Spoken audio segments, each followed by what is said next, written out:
أعوذ بالله السميع العليم من الشيطان اللعين الرجيم. بسم الله الرحمن الرحيم. الحمد لله رب العالمين، والصلاة والسلام والتحية والإكرام على سيدنا ونبينا وحبيب قلوبنا مولانا ومولى الثقلين أبي القاسم محمد وعلى آله الأطيبين الأطهرين المعصومين المنتجبين، واللعنة الدائمة على أعدائهم أجمعين. أما بعد، فقد قال رسول الله صلى الله عليه وآله وسلم: إن للحسين في بواطن المؤمنين معرفة مكنونة. السلام على الحسين وعلى علي بن الحسين وعلى أولاد الحسين وعلى أصحاب الحسين. عزاداران مظلوم کربلا اور ارباب عزا، محرم الحرام کی یہ چوتھی نشست اور ہمارا ساتھ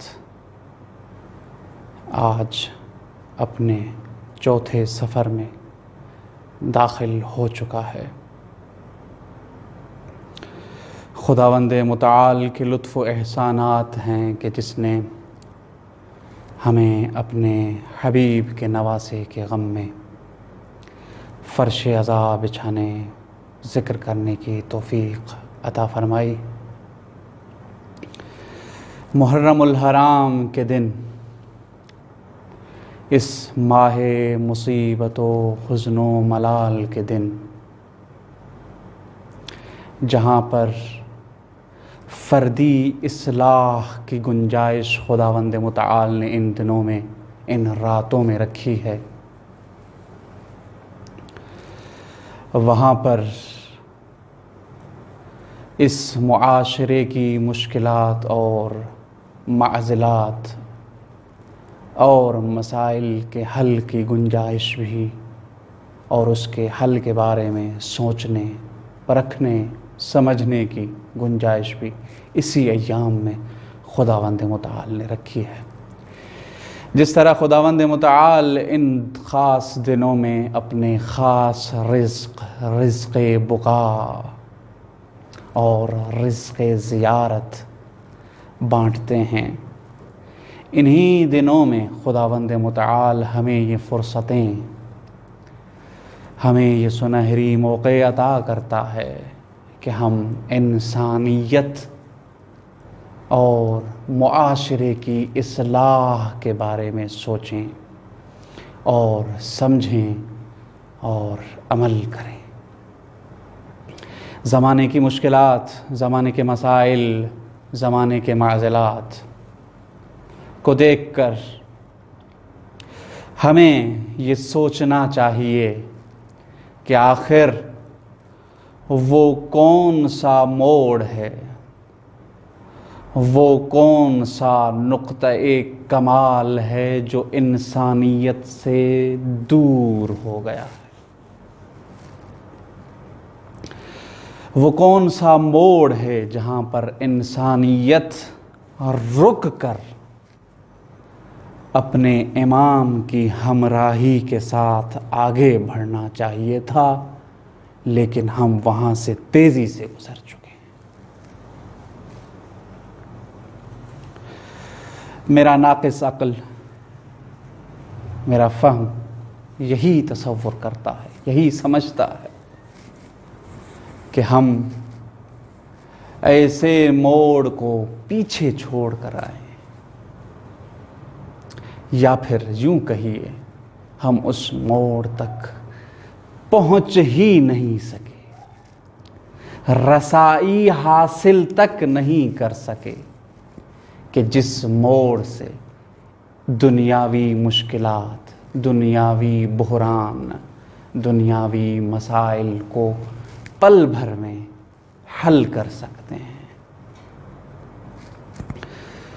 ہمیں وہ موڑ، ہمیں وہ نقطۂ کمال ڈھونڈنا چاہیے، لیکن جو میرا ذہن کام کرتا ہے، آپ بھی سوچئے گا، لیکن یہاں پر جو میرا ذہن کام کر رہا ہے وہ میں آپ کے سامنے پیش کرنے جا رہا ہوں۔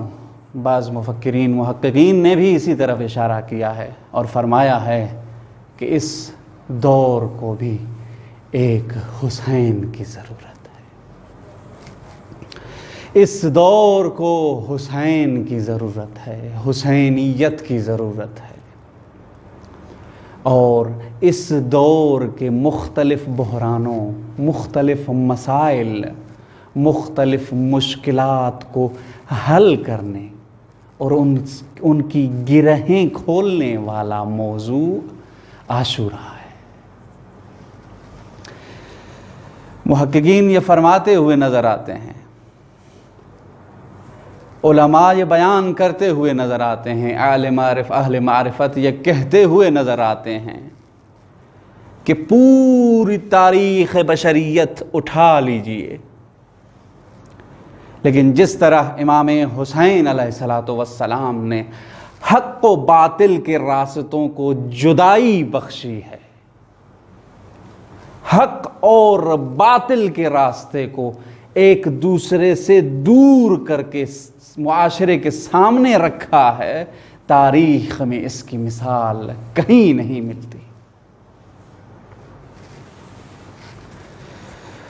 حق و باطل، ضلالت، گمراہی اور ہدایت کے راستوں کو اس طرح تو واضح اور کھول کے ہر انسان کے سامنے رکھ دیا ہے کہ ہر انسان بلا تفریق رنگ و نسل یہ سمجھ سکتا ہے کہ کون سا راستہ حق کا ہے اور کون سا راستہ باطل کو جاتا ہے۔ نہ صرف راستے حق و باطل کے جدا کیے، الگ کیے، علیحدہ کیے، بلکہ یہ بھی طے کر دیا کہ عزت اور ذلت کے معیار کیا ہیں، اور کس طرف عزت ہے، کس طرف ذلت ہے۔ جبھی تو حریت پسند اور آزادی پسند افراد یہ کہتے ہوئے نظر آتے ہیں، اگر دنیاوی بحران حل کرنا چاہتے ہیں، اگر دنیاوی مشکلات حل کرنا چاہتے ہیں، اگر دنیاوی مشکلات کو دور کرنا چاہتے ہیں، اگر انسانیت کا معراج چاہتے ہیں، انسانی اقدار کو بلند و بالا دیکھنا چاہتے ہیں، تو حسین کی طرف آئیں۔ حسین ہی وہ ایک پل ہے جہاں سے گزر کر انسان اپنے اعلیٰ اقدار تک سفر کر سکتا ہے، بلکہ یوں کہیں کہ حسین کا راستہ انسانی اقدار کے راستوں کی معراج ہے۔ جبھی تو رسول خدا صلی اللہ علیہ وآلہ وسلم نے فرمایا تھا کہ ہر دل میں، ہر مومن کے دل میں امام حسین کی محبت خداوند متعال نے رکھ دی ہے، یعنی محبت حسین انسانی فطرت اور سرشت کا حصہ ہے۔ اور آپ بخوبی یہ جانتے ہیں کہ فطرت اور سرشت سے گویا اور سمجھ آ جانے والی زبان اس دنیا میں نہیں ہے۔ جسے آپ ضمیر کی آواز کہتے ہیں وہی حسین علیہ السلام، جسے ہر انسان سمجھتا ہے، جانتا ہے اور مانتا ہے۔ انسانی فطرت میں خداوند متعال نے محبت امام حسین علیہ السلام رکھ کر خداوند متعال نے ہدایت کی بنیاد رکھ دی ہے کہ اگر ہدایت چاہتے ہو تو خبردار اپنے فطری راستے پر رہنا، اس سے ہٹنا مت۔ یعنی خداوند متعال نے یہ کہہ کر بتلایا کہ حسین کی محبت اگر دل میں ہے، حسین کا عشق اگر دل میں ہے تو ہدایت ہے، کیونکہ یہی تو وہ ہدایت کے چراغ ہے، یہی تو وہ نجات کا وسیلہ ہے، یہی تو وہ نجات کا سفینہ ہے، یہی تو وہ نجات کی کشتی ہیں جسے زبان رسالت نے گارنٹی دیتے ہوئے کہا ان الحسین مصباح الہدیٰ۔ چراغ کو آپ کھلے میدانوں میں نہیں رکھتے، چراغ کو کمرے کے اندر رکھتے ہیں۔ حسین کی محبت مومن کے دل میں رکھ کر خداوند متعال نے یہ بتلا دیا کہ ہدایت کا چراغ تمہارے اندر حسین کی محبت کی صورت میں جلا چکا ہوں، اسے بجھنے مت دینا۔ ہدایت کا چراغ بجھنے مت دینا۔ یہاں تک بات مکمل ہو جاتی، لیکن حدیث اور آگے بڑھ کر کہتی ہے وَالسَّفِینَةُ النِّجَاةُ۔ یا رسول اللہ، اس کا کیا معنی ہے، اس کی کیا مقصود ہے، کیا کہنا چاہتے ہیں؟ تو آواز قدرت آئے گی کہ اے میرے بندے، ٹھیک ہے اگر تم نے ہدایت کے رستوں کو بھلا دیا، باطل کے رستوں کی جانب سفر کر رہے ہو، اگر تمہیں وہاں بھی معلوم ہو جاتا ہے، وہاں تمہیں پرکھ آ جاتی ہے، سمجھ آ جاتی ہے کہ یہ تو میں حق کے راستے پر نہیں ہوں، یہ تو میں باطل اور ذلت کا راستہ طے کر رہا ہوں، تو گھبرانا مت۔ حسین نجات کا ضامن بھی ہے، حسین نجات کی کشتی بھی ہیں۔ بے شک تم مسائل میں گر چکے ہو، بحرانوں میں آ چکے ہو، کوئی مسئلہ نہیں ہے، نجات چاہتے ہو حسین کی طرف آؤ۔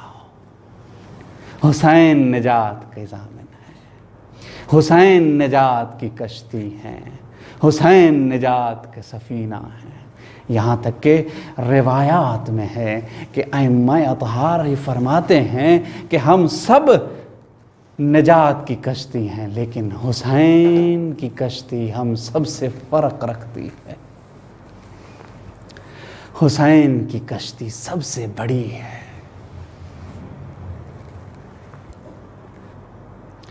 اب طبیعی قانون ہے، طبیعی قانون ہے کہ جہاں ہدایت ہوگی، جہاں نجات ہوگی، جہاں بحرانوں کا حل ہوگا، وہاں پر انسانیت کا قسم خوردہ دشمن بھی اپنے تمام تر حربے آزمائے گا، اپنی تمام تر کوششیں کرے گا، اپنی تمام تر وسعتیں خرچ کرے گا کہ میں اس راستے پر چلنے والوں کو بھٹکاؤں۔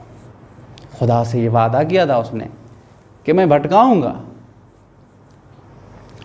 تو وہ بھی اسی راستے کے ساتھ ساتھ چلتا ہے اور یہ دیکھتا رہتا ہے، اپنے حربے آزماتا رہتا ہے، کوششیں کرتا رہتا ہے، وسعتیں اپنی بروئے کار لاتا ہے، کہ میں حق پر چلنے والوں کو اس راستے سے ہٹاؤں۔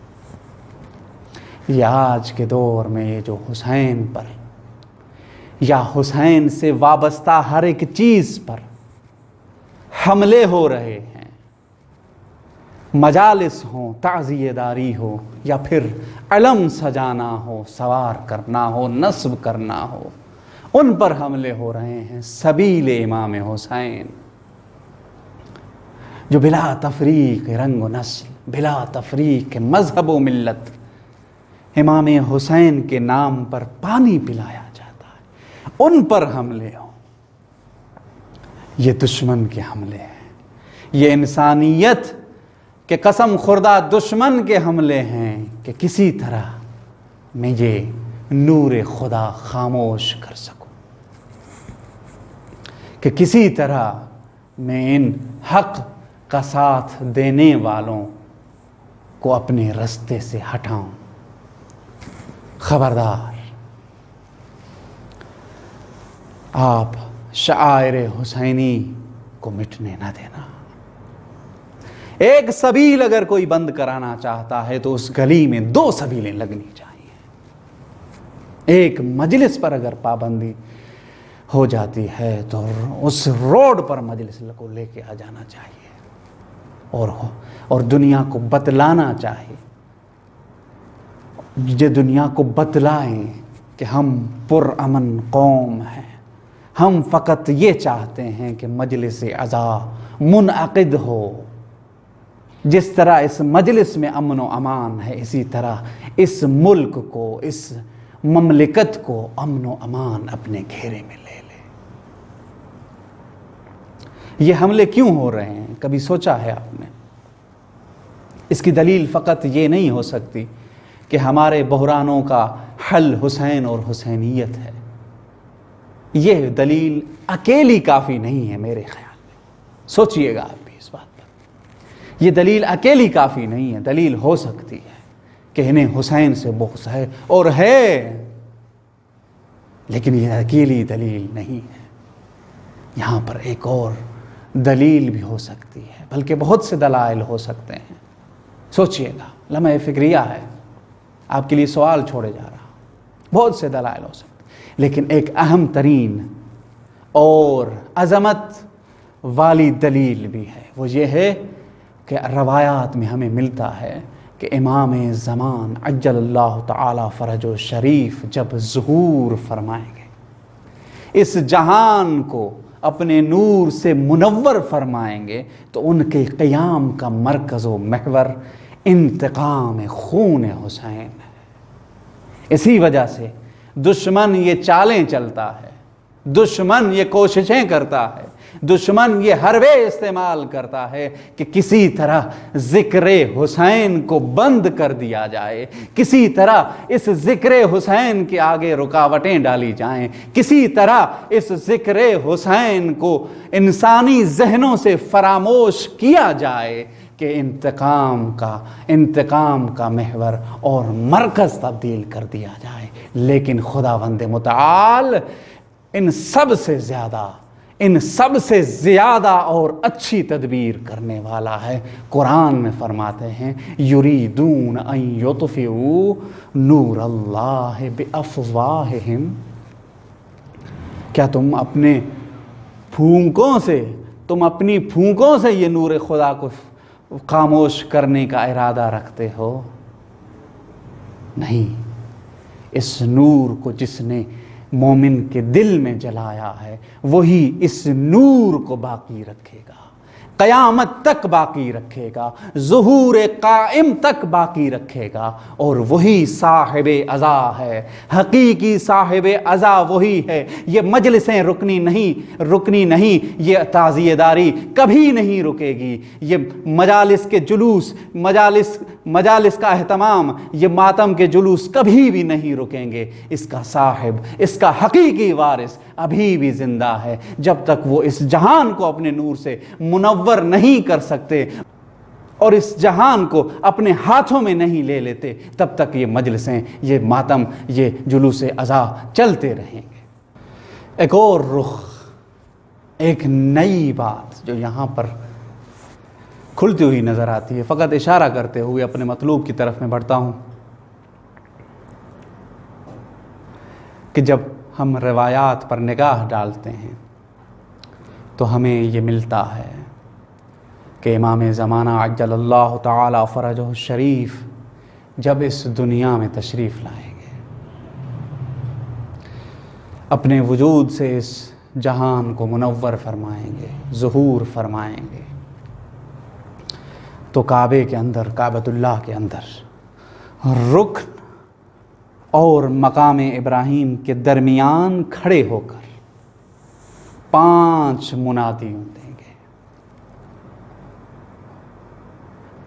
5 ندا دیں گے۔ پہلی ندا اذا ظہر القائم قام بین الرکن والمقام، جب امام زمانہ تشریف لائیں گے تو رکن و مقام کے درمیان کھڑے ہو کر وَيُنَادِي بِنِدَاءَاتٍ خَمْسٍ، 5 ندائیں دیں گے۔ سب سے پہلی ندا الا یا اہل العالم انا الامام القائم، اے دنیا والو میں ہی امام قائم ہوں۔ الا یا اہل العالم انا الصمصام المنتقم، اے دنیا والو میں ہی وہ منتقم ہوں جس کے انتظار میں تم لوگ شب و روز بسر کرتے تھے۔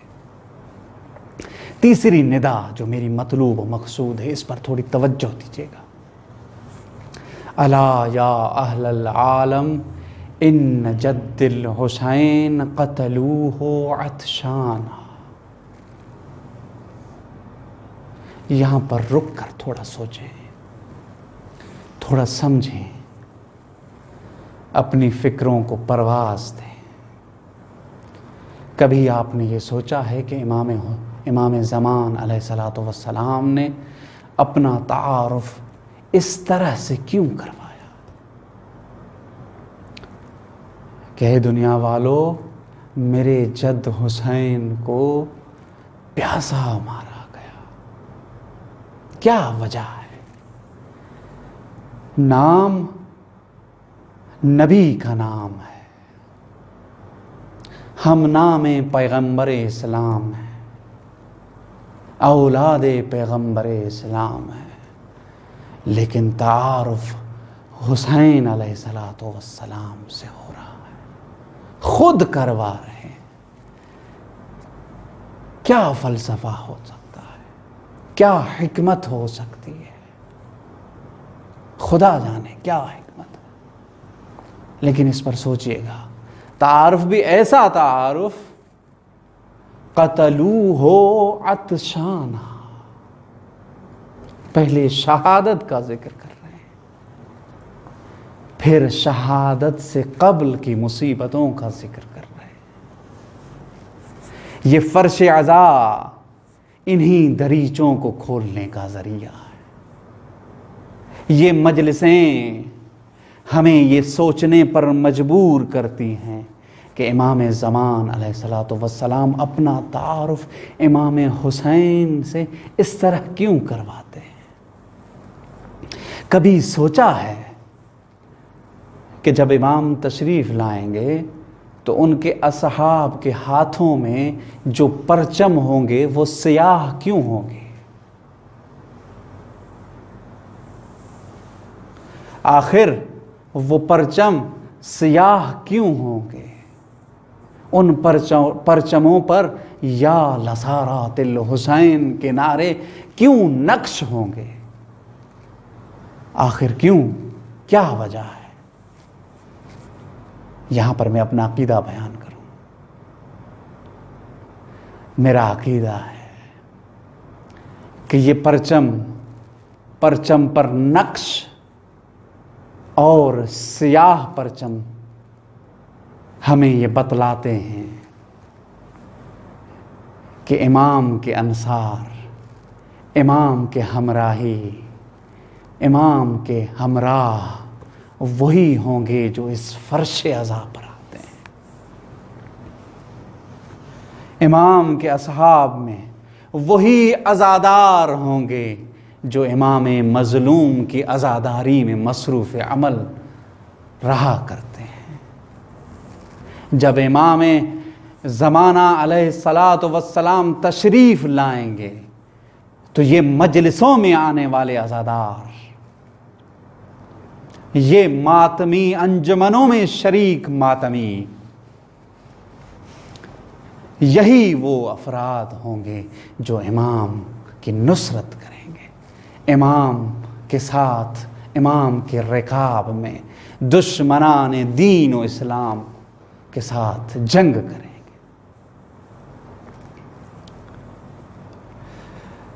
اس کی حکمت کیا ہے؟ اس کی حکمت جو میرے ذہن میں آتی ہے وہ یہی، امام کے اصحاب انہی فرش عزا سے تربیت پا کر امام کے رکاب میں جنگ کے قابل بنتے ہیں۔ سو اس مجلسوں کو رکنے نہ دینا۔ مجلسیں تربیت گاہ ہیں امام کے انصار کی، امام کے سفیران کی۔ میں آج چاہتا ہوں کہ امام حسین کے سفیر کا ذکر کروں۔ امام حسین کے سفیر کا ذکر کروں۔ جب کوفے کے خطوط کی تعداد بڑھنے لگی تو امام علیہ الصلاۃ والسلام جناب مسلم ابن عقیل کو اپنا خط لکھ کر کوفے کی جانب روانہ فرماتے ہیں اور لکھتے ہیں، قد باعثت الیکم اخی وابن عمی وثقتی من اہل بیتی۔ کوفے والو، میں آپ کی طرف اپنا بھائی، اپنا ابن عم،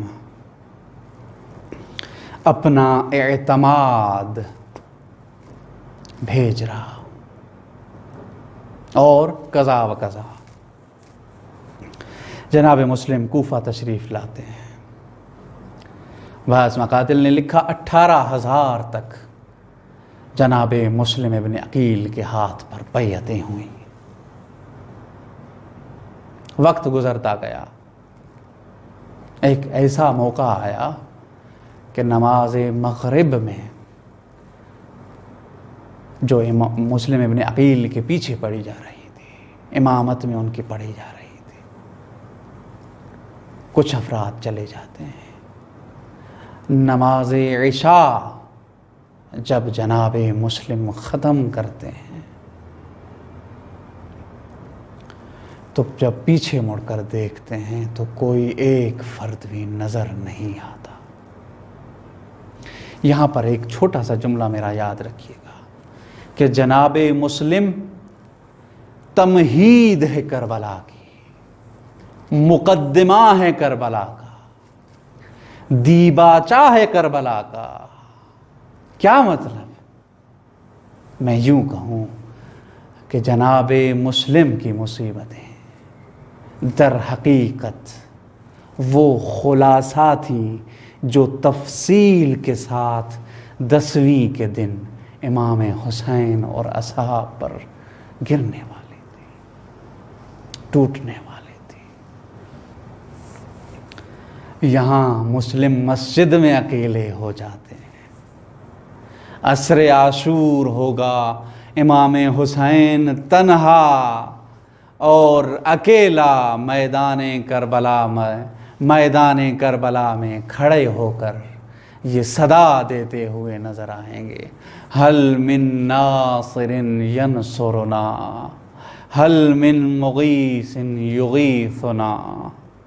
یہ دیباچہ ہے کربلا کا۔ مسجد سے نکلتے ہیں،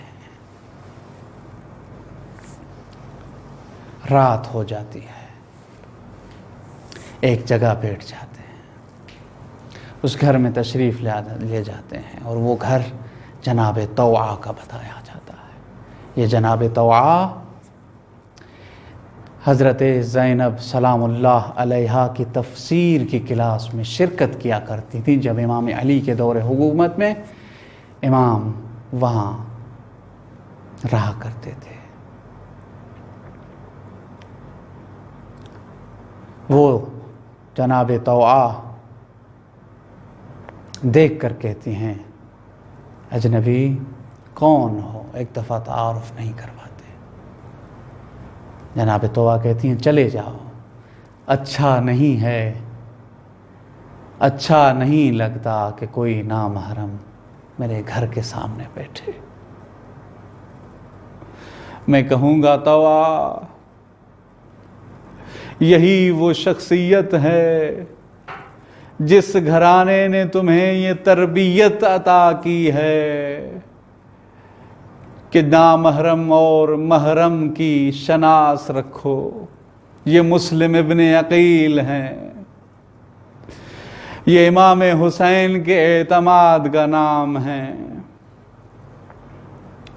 دوسری مرتبہ جب طوعا دیکھتی ہیں کہ وہ بیٹھا ہوا ہے، پھر پوچھتی ہیں کون ہے، تعارف ہوتا ہے، مولا جناب مسلم ابن عقیل کو اندر بلاتی ہیں۔ یہاں سے مقاتل میں یہ لکھا ہے کہ جناب مسلم جیسے ہی وہ تنہا ہوتے ہیں کھانا پینا چھوڑ دیتے، عبادت میں مشغول ہو جاتے ہیں، ساری رات عبادت کرتے ہیں۔ فجر سے تھوڑا پہلے لشکر کے آنے کی آواز جناب مسلم کی سماعت سے ٹکراتی ہے، دھوکے سے جناب مسلم کو گرفتار کر دیا جاتا ہے۔ جب دربار ابن زیاد میں جناب مسلم کو لایا جاتا ہے تو جناب مسلم کا سینہ چوڑا بتایا گیا ہے، مقاتل میں سر اوپر وارد ہوتے ہیں۔ کسی نے بڑھ کر کہا کہ امیر کو سلام کیوں نہیں کیا؟ قربان جاؤں مسلم پر، مسلم کی اطاعت پر، مسلم کی بصیرت پر۔ مسلم فرماتے ہیں ما لی الامیر سوى الحسین، کہ میرا امیر فقط حسین ہے، اس کے علاوہ کوئی امیر نہیں۔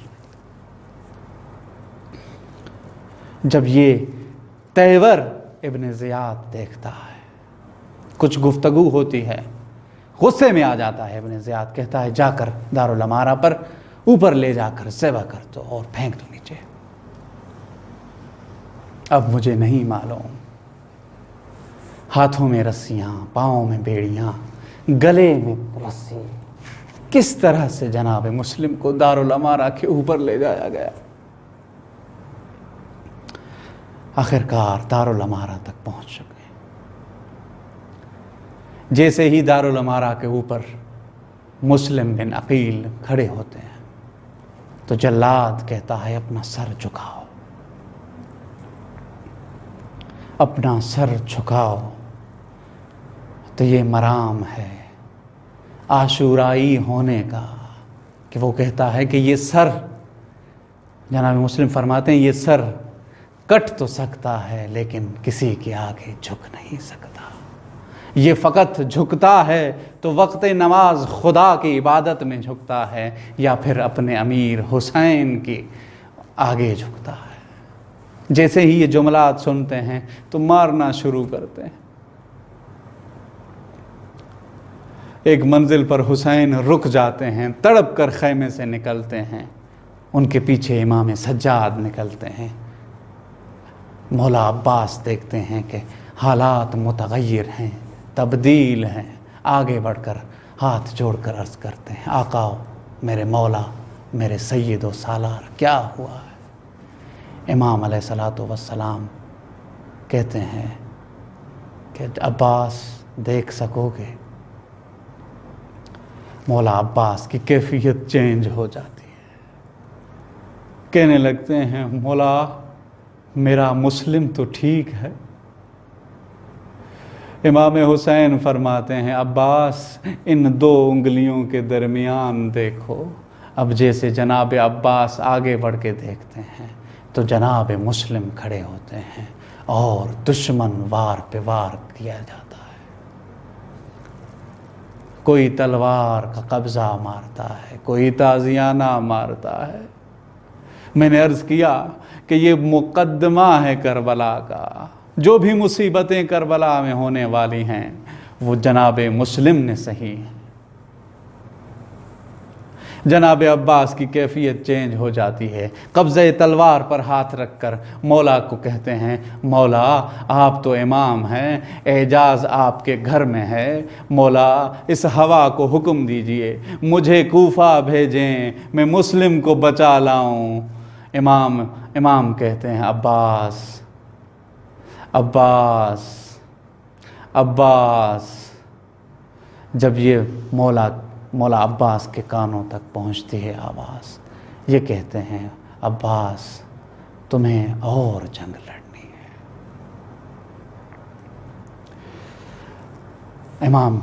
امام حسین کے یہ الفاظ سن کر مولا عباس رونے لگتے ہیں، زمین پر بیٹھ جاتے ہیں، اچانک اٹھتے ہیں اور کہتے ہیں مولا اب جب جنگ کی اجازت نہیں دے رہے، مجھے کسی اور جنگ پر جانا ہے، مجھے کوئی اور معرکہ فتح کرنا ہے، تو فقط اتنی اجازت دے دیں، دارالامارہ بہت اونچی جگہ پر ہے، میں نیچے جا کر باہوں کو پھیلاؤں گا، ابھی تو میرے بازو سلامت ہیں نا، میں بازوں کو پھیلاؤں گا، مسلم کو گلے سے لگاؤں گا۔